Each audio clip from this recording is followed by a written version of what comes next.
আবার দরকার কি? আল্লামা মামুনুল হক সাহেব যখন আপনাদের কাছে ভোট চাইতে আসবেন, হুজুরের আবার রাজনীতি করার দরকার কি?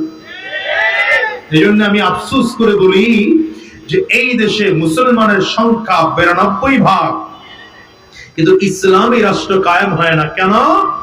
সাহাবায়ে কেরামদের ঈমানের কোয়ালিটির ঈমান আপনার আমার নাই।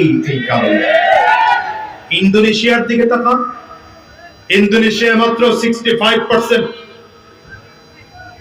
ইন্দোনেশিয়া 65% মাত্র মুসলমান। সেই দেশের সরকার 100% মুসলিম বা শরিয়া ভিত্তিতে রাষ্ট্র পরিচালনা করে না। এরপর মুসলমানদের জন্য আলাদা শরীয়ী বিধান রাষ্ট্রীয়ভাবে ব্যবস্থা আছে।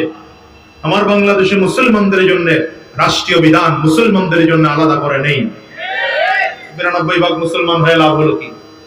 কথা বলেন। 92% মুসলমান হয়ে লাভ হলো কি? আরে মুসলমান তো এত লাগে না, মুসলমান লাগে 313 জন। ওই ইতিহাস দিয়ে বোঝানো হয়েছে মাত্র 33%।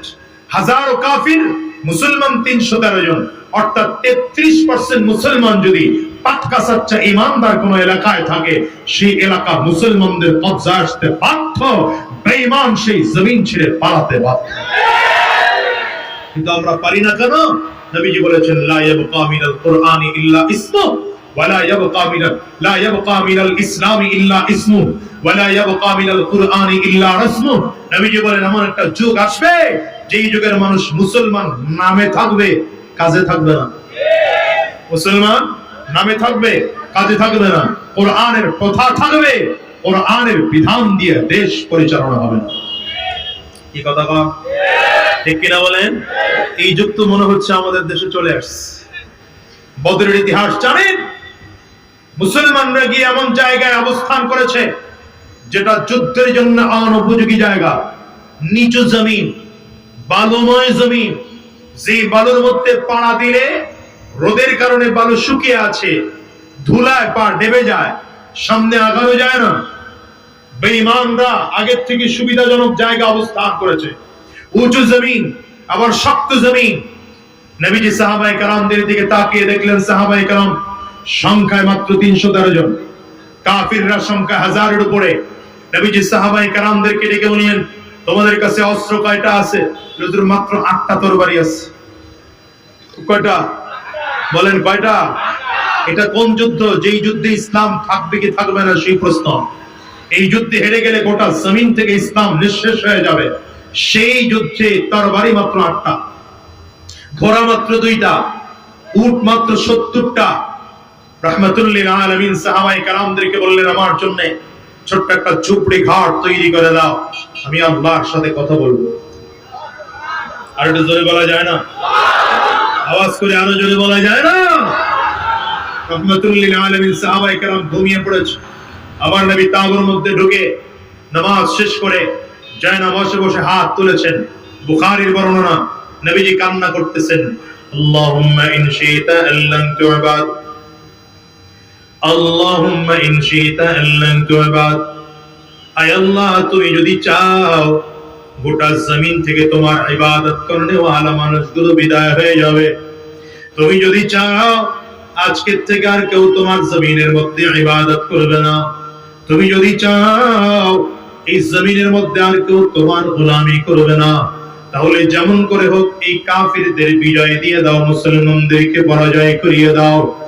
আর যদি তুমি চাও মুসলমানরা কিয়ামত পর্যন্ত তোমার পুত্রদের কদমে সাজদা করবে, তুমি যদি চাও ঈমান ওয়ালারা চিরজীবন জমিনের মধ্যে থাকবে, তাইলে কেমন করে করবা জানি না।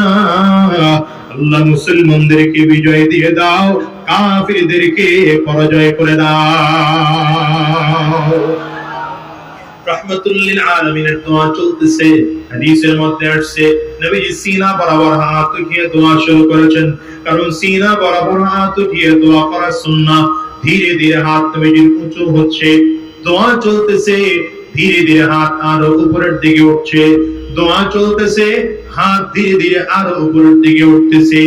এত উপরে উঠে গিয়েছে হাত এত উপরে উঠে গেল যে নবীজির চাদর সরে বগল মোবারক দেখা গিয়েছে। রাহমাতুল লিল আলামিন। এইবার সাহাবায়ে কেরামদের দিকে সাহাবায়ে কেরাম তাকিয়ে তাকিয়ে দেখে আমার নবী এবার বসার থেকে ধীরে ধীরে দাঁড়াইতে আরম্ভ করেছেন। আস্তে আস্তে করে নবীজি বসার থেকে পুরোটা দাঁড়িয়ে গিয়েছেন। রহমতের নবী আমার এবার পুরো আঙ্গুলের মধ্যে ভর করে আরো উঁচু হয়েছেন। এমন ভাবে নবীজি দোয়া করতেছেন মনে হয় যেন রব্বে করিমের আরশে আজিমে ঝুলে ঝুলে আমার নবী দোয়া করে। সাহাবায়ে কেরাম নবীজির কান্না দেখে hayran পেরেশান হয়েছে। সাহাবায়ে কেরাম আবু বকর সিদ্দিক রাদিয়াল্লাহু আনহু নবীজিকে জড়ায় ধরে কান্না শুরু করেছেন। হাসবুকা ইয়া রাসূলুল্লাহ, যথেষ্ট হয়েছে আপনার, আপনি আর কান্না করবেন না, আপনি কান্না করলে সহ্য করতে পারি না। ও পয়গম্বর, আপনি যদি কান্না করেন আমরা সহ্য করতে পারি না। আপনি তাকায় দেখেন আমরা সব সাহাবীরা আছি, আপনি আর কাঁদবেন না। সাহাবায়ে কেরাম নবীজির চারিদিক ঘেরাও করে দাঁড়িয়ে আছেন। পয়গম্বর, আপনি আমাদেরকে ভুল বুঝবেন না, আমরা মুসা নবীর উম্মত নয়, আমরা মুহাম্মদুর রাসূলুল্লাহর উম্মত। বেঈমানদের বিরুদ্ধে আপনার ডানে থেকে আমরা যুদ্ধ করব, বামে থেকে যুদ্ধ করব, সামনে থেকে যুদ্ধ করব, পেছনে থেকে যুদ্ধ করব, চারিদিক থেকে কাফিরদের জন্য আমরা রাস্তা ছেড়ে দেব না। যতক্ষণ আমাদের শরীরে রক্ত থাকবে, একটা ফোঁটা রক্ত থাকা সত্ত্বেও বদরের ময়দান বেঈমানদের জন্য ছাড়ব না। হযরত ওমর নবীজির সামনে দাঁড়িয়ে সান্ত্বনা দিচ্ছেন। পয়গম্বর, এই ৩১৩ জন সাহাবায়ে কেরামদের মধ্য থেকে যদি সব যুদ্ধের ময়দান ছেড়ে চলে যায়, আপনি একা থাকবেন আর আমি অমর থাকব। ও পয়গম্বর, আপনি আমার সেনাপতি হয়ে শুধুমাত্র আপনি আমাকে অনুমতি দিবেন, পরিচালনা করবেন, আর আমি আপনার পেছনে পেছনে চলবো। বেঈমানদের বিরুদ্ধে একা যুদ্ধ করব, হাজার কাফিরদের বিরুদ্ধে আর কাউকে লাগবে না। কিন্তু নবীজির কান্না এখনো বন্ধ হয় না। রাহমাতুল লিল আলামিন চোখের পানিগুলো ছেড়ে ছেড়ে কান্না করেন। আল্লাহ পাকের কুদরতি অন্তরের মধ্যে জোশ এসে যায়। রব্বে করিম ডেকে বলেন, জিবরাইল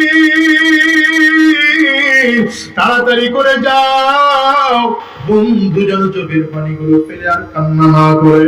আমার বন্ধুর কাছে চলে যাও, বন্ধুর কাছে গিয়ে বলো কান্না করা লাগবে না। আগামীকাল আমি বন্ধুর জন্য একজন নয়, দুইজন নয়, 1000 ফেরেশতা সৈন্যবাহিনী পাঠাইয়া আমি বন্ধুর কাছে হাজির করব। নবীজির কান্না এখনো বন্ধ হয় না। এখনো নবীজি চোখের পানিগুলো ফেলে ফেলে কান্না করেন। ও দয়ার আল্লাহ, তোমার কাছে ফেরেশতা কম আছে নাকি? দিবাই যেহেতু 1000 কোন বাড়ায়া দাও না। রহমতের নবীর চোখের পানি কান্না দেখে সাহাবায়ে কেরাম পাগল। আল্লাহ তাআলা জিবরিলকে জানায়, আমার হাবিবকে বলে দাও 1000 না, আমি আল্লাহ আমার বন্ধুর জন্য, বন্ধুর সাহাবীদের জন্য আগামীকাল বদরের ময়দানে 3000 সাহাবী, 3000 ফেরেশতা পাঠাইয়া যুদ্ধের ময়দানে হাজির করব। নবীজির কান্না কোনো বন্ধ হয় না, আরো জোরে জোরে কাঁদে, হে আল্লাহ, তোমার কাছে ফেরেশতার সংখ্যা মোটেও কম না, 1000 থেকে 3000 বানিয়েছো, আরো একটু বাড়িয়ে দেওয়া যায় না? আল্লাহ তাআলা জিবরিলকে বলেন, আমার বন্ধুরে জানা দাও বিখামসাতি আলাফিন মিনাল মালাইকাতি মুসাওমিমিন। আমার বন্ধুরে জানা দাও আগামীকাল 1000 না 3000 না, আগামীকাল আমার বন্ধুর জন্য বদরের ময়দানে 5000 সৈন্যবাহিনী ফেরেশতা পাঠাবো। এবার যুদ্ধ শুরু হলো। মুসলমান নবীজির চেহারা মুসলিম, হাতে হাতটা চেহারার মধ্যে মুসলিম। রাহমাতুল লিল আলামিনের মুনাজাত শেষ হতে দেরি হয়। হঠাৎ করে দেখা যায় বদরের ময়দানে বৃষ্টি আরম্ভ হয়ে গেল। প্রচন্ড বৃষ্টির কারণে বালু ধুলা বালুগুলো মাটির জমিনের সাথে বসে গিয়েছে। সাহাবায়ে কেরামদের জায়গাটা এখন হাঁটার জন্য প্রস্তুত হলো। সাহাবায়ে কেরাম বুক টান করে ময়দানে হাঁটতেছে। বেঈমানগুলো যেখানে অবস্থান গ্রহণ করেছিল সেটা কাদা মাটি ছিল, বৃষ্টির কারণে আরো বেশি কাদা হয়ে গেল। এইবার কাফিররা সামনে আগাইতে পারে না। মুহূর্তের মধ্যে দৃশ্যপট পাল্টে গেল। ফজরের নামাজ কমপ্লিট করে রাসূলুল্লাহ সাল্লাল্লাহু আলাইহি ওয়াসাল্লাম সাহাবায়ে কেরামদের সামনে দাঁড়িয়ে যুদ্ধের ভাষণ দিচ্ছেন। এই সাহাবীরা প্রস্তুতি গ্রহণ করো, বেঈমানদেরকে জমিন থেকে বিদায় করে ইসলাম আল্লাহর জমিনে কায়েম করা লাগবে। সাহাবায়ে কেরাম ডেকে বলেন, পয়গম্বর আমাদের কাছে তরবারি আছে মাত্র 8টা তরবারি নিয়ে কেমনে যুদ্ধ করব? নবী আমার বলেন, তরবারি 8টা আছে, সমস্যা নাই, খেজুর গাছের ডালগুলো কেটে কেটে হাতের মধ্যে নাও, এটা নিয়ে যুদ্ধের ময়দানে নামো। সাহাবায়ে কেরাম বলেন, এক একটা খেজুর গাছের ডালগুলো হাতের মধ্যে নিয়েছি আর কাফিরদের মাথার উপরে বাড়ি মেরেছি। এই খেজুর গাছের ডালের বাড়ির কারণে এক একটা কল্লাগুলো ছুটে গিয়ে 20 হাত 30 হাত দূরে গিয়ে পড়ে যায়।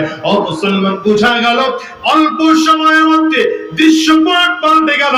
সাহাবায়ে কেরাম বলেন, রাসূলুল্লাহ সাল্লাল্লাহু আলাইহি ওয়াসাল্লাম যখন যুদ্ধ শুরু করবেন, আল্লাহ তাআলা বললেন, হাবিব একটুখানি বালু কাফিরদের মুখের দিকে মারেন। বালু মারলেন নবীজি।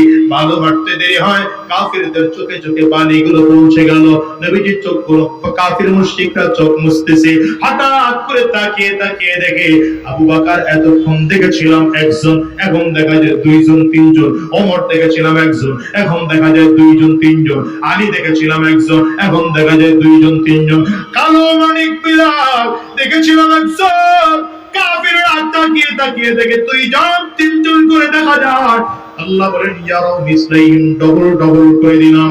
কাফিররা খুঁজতেছে আসল আবু বকরকে, নকল আবু বকরকে, আসল ওমরকে, নকল ওমরকে, আসল ওসমানকে, নকল ওসমানকে, আসল আলীকে, নকল আলীকে।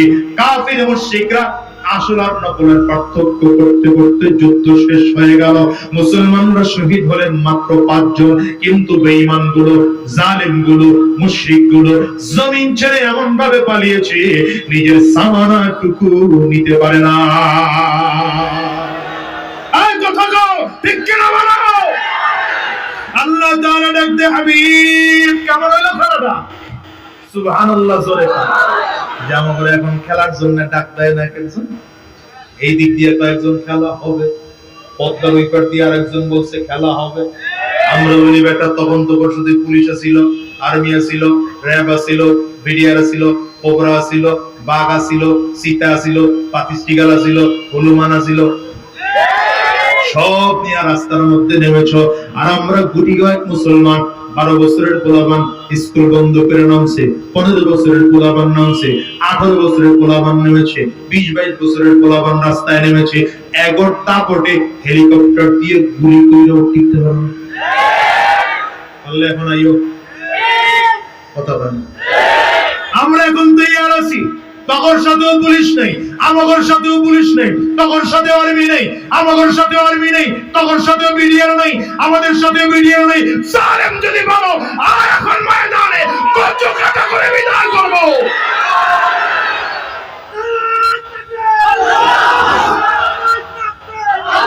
খালি দাপট দেখাও না, খেলা হবে। কতটুকু খেলতে পারো, বুকের তাজা কতটুকু রক্ত আছে দেখি। তোর মা তোকে কতটুকু দুধ পান করেছে, ইমানদার কতটুকু মায়ের দুধ পান করেছে, ময়দানে আয় দেখা হবে তোদের সাথে। কি কথা বল না কেন? এই জন্য বলি শোনো, আলেমদেরকে মাইনাস করে যারা ক্ষমতায় থাকতে চায় ওরা থাকতে পারে না। কথা বলো না কেন? মসজিদ মাদ্রাসার বিরোধিতা করে যারা ক্ষমতায় থাকতে চায় ওরা পারে না।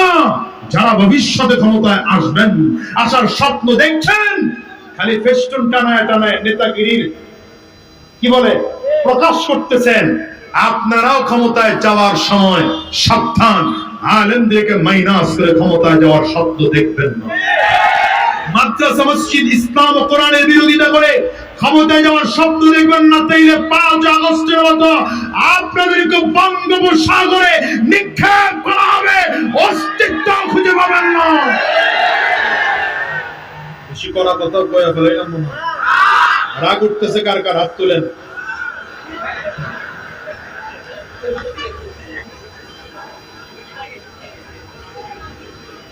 মুসলমান, এই জন্য শুরুতে বলেছিলাম লাগবে কয়টা গুণ? দুইটা। কয়টা? এক নম্বর, ময়দানে ঈমানের পাওয়ার দিয়ে তাকবীরের ধ্বনি। রাতের বেলায় বলেন, রাতের বেলায় বেঈমানরা তো মনে করে, কাফিররা মনে করে, মুশরিকরা মনে করে, ওই সামসারা মনে করে দেশ আমরা চালাইতেছি, কিন্তু তারা জানে না আলেমদের চোখের পানির কারণে দেশ চলে। কথা বলেন না কেন? আলেমদের চোখের পানির কারণে জমিন এখনো টিকে আছে। হয়তো মাঝে মাঝে দুই একটা ভূমিকম্প হয়ে লাড়া খায়, আবার আল্লাহ জমিনটাকে ঠিক রাখেন। এর বড় কারণ হলো এদেশে কোরআন ওয়ালা বেশি, ঈমান ওয়ালা বেশি, ইসলাম ওয়ালা বেশি, মাদ্রাসা বেশি, মসজিদ বেশি। ঠিক কিনা বলো? করলেন মনে হয়। রাহমাতুল লিল আলামিন দিনের বেলা ময়দানে বীর বিক্রমে যুদ্ধ করতেন, রাতের বেলা নবীজি দাঁড়িয়ে দাঁড়িয়ে চোখের পানিগুলো ফেলে ফেলে কান্না করতেন।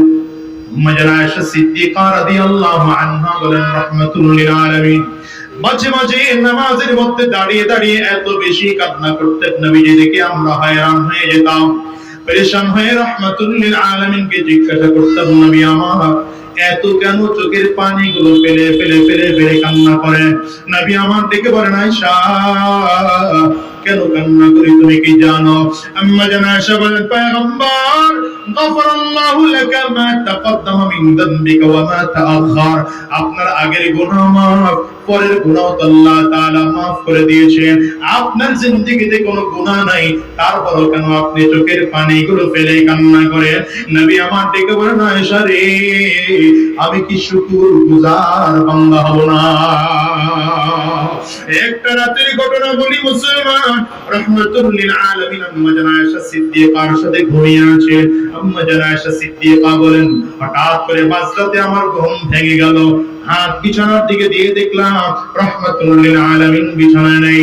আমার মনে মনে চিন্তা হলো, আমার নবী কি অন্য কোন বিবিদের কাছে চলে গেলেন নাকি? চারিদিকে খুঁজতে আরম্ভ করলাম, খুঁজে খুঁজে খুঁজে খুঁজে গিয়ে দেখি রাহমাতুল লিল আলামিন জান্নাতুল বাকির কবরস্থানের সামনে দাঁড়িয়ে নবীজি কান্না শুরু করেছে। হাত উঁচু করে করে আল্লাহর নবী কান্না করে, আয় আল্লাহ ইন তুআযিবহুম ফাইন্নাহুম ইবাদু, ইন তুআযিবহুম ফাইন্নাহুম ইবাদু, ওয়া ইন তাগফির লাহুম ফাইন্নাকা আনতাল আজিজুল হাকীম।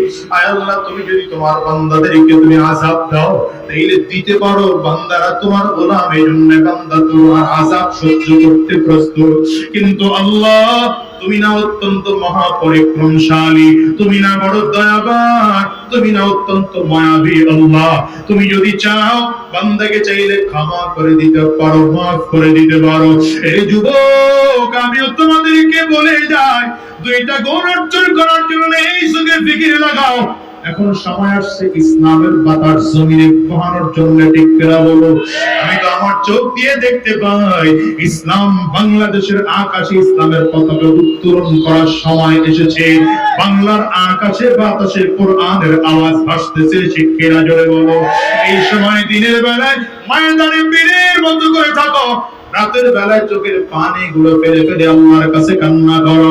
আয় আল্লাহ, জালেম মুক্ত বাংলাদেশ চাই, স্বৈরাচার মুক্ত বাংলাদেশ চাই, বেঈমান মুক্ত বাংলাদেশ চাই, মুশরিক মুক্ত বাংলাদেশ চাই, ঈমানওয়ালা বাংলাদেশ চাই, কোরআনওয়ালা বাংলাদেশ চাই, উলামায়ে কেরামদের বাংলাদেশ চাই। কারা কারা তৈয়ার আছো? কারা কারা তৈয়ার আছো? দুই হাত উঁচা করে আল্লাহকে দেখাও, আওয়াজ দিয়া চিল্লায়া জোরে ডাক দাও, আল্লাহ, আরো জোরে আল্লাহ। রাজি আছেন নবীর পক্ষে থাকতে, কোরআনের পক্ষে থাকতে তৈয়ার ইনশাআল্লাহ? আল্লাহ কবুল করুন। জবান করে আওয়াজ দিয়া চিল্লায়া জোরে বলে আল্লাহুম্মা আমিন।